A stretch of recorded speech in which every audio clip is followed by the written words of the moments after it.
10 décembre, conversation entre l'alchimiste et l'ange du jour, Michael. Demeure philosophale, ordre politique. L'alchimiste demande: Michael, le paradis, le purgatoire et l'enfer existent-ils réellement? Michael répond: que la paix soit avec toi. Alchimiste, le paradis, le purgatoire et l'enfer existent réellement, mais ils ne sont pas éternels comme on a voulu te le faire croire. Comment veux-tu que l'Éternel mette dans un dépotoir de souffrance éternelle les Elohim en pèlerinage?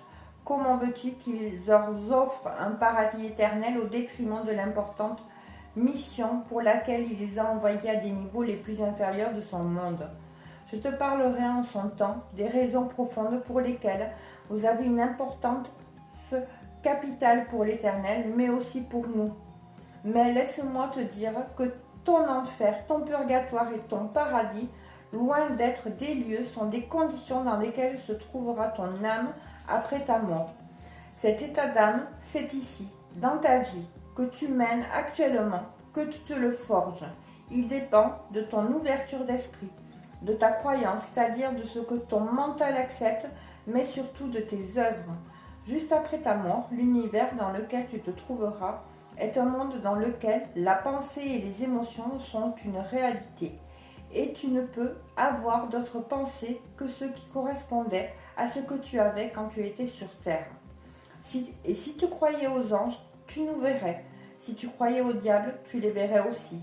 Ce à quoi tu croyais deviendra une réalité vivante. Si je m'évertue maintenant à te dire de penser, d'aimer et de bien agir, c'est pour t'éviter de te retrouver à des niveaux inférieurs de conscience appelés enfer après ta mort. À ta mort, ton âme ne pourra monter vers des niveaux supérieurs. Il te faudra, pour quitter ce lieu, que dis-je, cet état de conscience, te débarrasser des énergies négatives qui ont corrompu ton âme. C'est ce travail de purification qui génère la souffrance. C'est pour cela qu'on parle d'enfer. Tous ceux qui se trouvent en enfer peuvent encore recevoir notre aide, mais il faut pour cela qu'ils pensent à nous. Il faut qu'ils aient cru que nous existions. Les prières de ceux qui les avaient aimés pourront les aider à se réveiller du long sommeil. Alchimiste, le gardien du seuil des grandes portes du paradis, est ta propre création. Il représente l'artificiel que tu as créé de toutes pièces par ta façon de vivre en marge des normes divines. Tant que tu ne l'auras pas détruit, il ne t'ouvrira pas la porte ou la voie qui te conduira vers l'ascenseur lumineux qui te propulsera directement dans les cieux. Que la paix soit avec toi.